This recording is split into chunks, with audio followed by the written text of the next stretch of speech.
Welcome, good folks. Welcome. It's your boy GD Fitz here, coming to you live. BSN presents Tell the Truth Sports Talk. As you know, GD Fitz always comes with something new and exciting. And today, let's not forget today, we do have the return of the BSN Men's League. We do have the return of BSN. It comes back today. Sorry, I had to pop back up on the screen, trying to do two things at once. BSN returns today with revenge season kickoff full of BSN tonight. But this is the BSN Presents Tell the Truth Sports Talk podcast. We're here on YouTube live right now. You can go ahead and subscribe, click the link, get the notifications. We'll be doing podcasts periodically throughout our time here. And I got to talk about Russell Westbrook. Got to talk about Russell Westbrook. Right now with Russ, everybody is looking at what he did, another historic season, triple-double machine that he is, was traded from the Houston Rockets over to the Washington Wizards. And his first season with Washington, he helped lead the Wizards all the way to the playoffs, where they actually won a game against the Philadelphia 76ers. However, there has been debate on whether Russell Westbrook should have been on the NBA All-NBA team, first, second, or third team. It was all debate about whether. And I'm just going to keep it 100. This is me, GD Fitz, opinion, telling the truth. Russ had an amazing second half of the season for the Washington Wizards. He was the patriarch and the matriarch of whatever was going down in Washington to help lead them to the playoffs. Credit for that. Did something special, something that I've seen.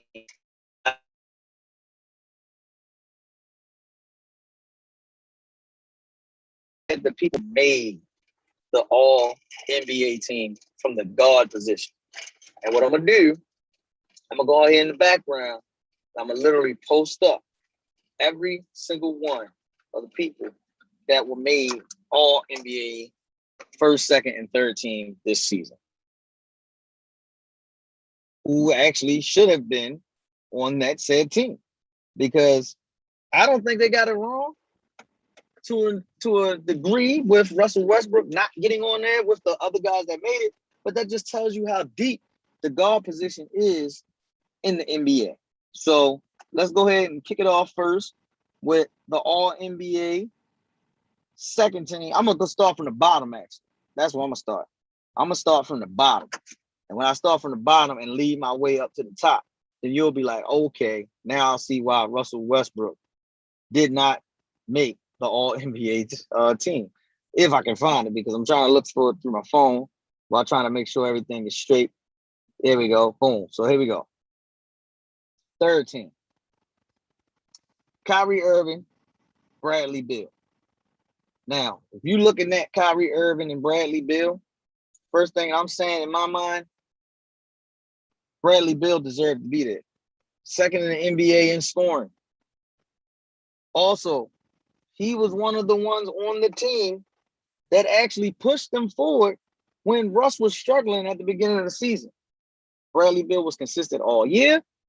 Bradley Beal deserved to be on the All-NBA team. Kyrie Irving. Kyrie did something special this year as well. He joined a very unique club in having 50, 40, and 90. He was efficient all season. And he played on a team that actually won more games than Russell Westbrook and Bradley Beal. So you got to give credit to him and what he did. So that's the third team. Haven't even gone into the second and first team yet. But that's the third team. Let's go ahead and look now at who actually made All-NBA second team. There's the list. Boom. All-NBA second team at the guard position. You got to give kudos to Damian Lillard.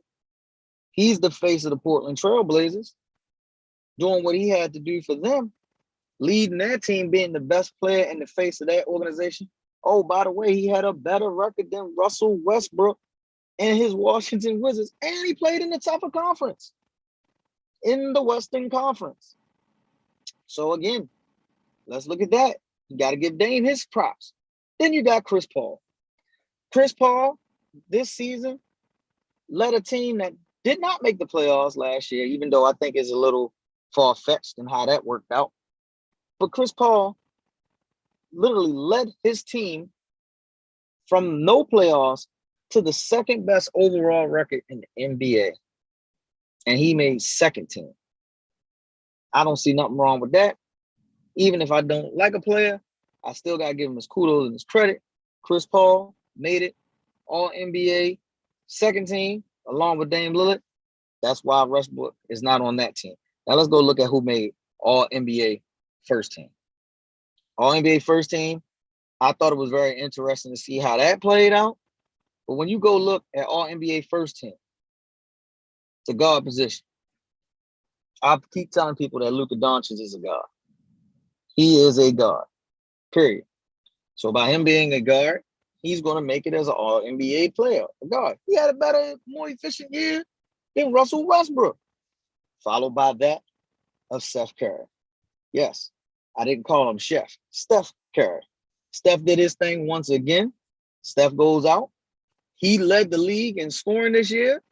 He turned Golden State around. And yes, they missed the playoffs. Due to the play-in, though. He had a better record than Russell Westbrook through the season.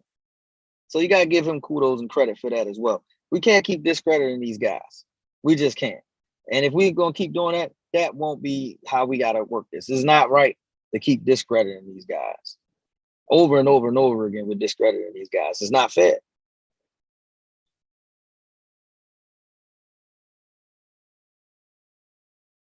To me, it's just not fair on how we try to discredit these guys.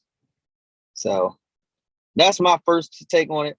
We're going to jump right back on there in a minute. I'm going to come back live when I got a couple people that want to comment and chime in on it, and we can roll from there. But that's my first little take. I'm going to come right back with part two of this when we got the rebuttal from some people who are adamant that Russell Westbrook should be on the all-NBA team this season. We'll be back.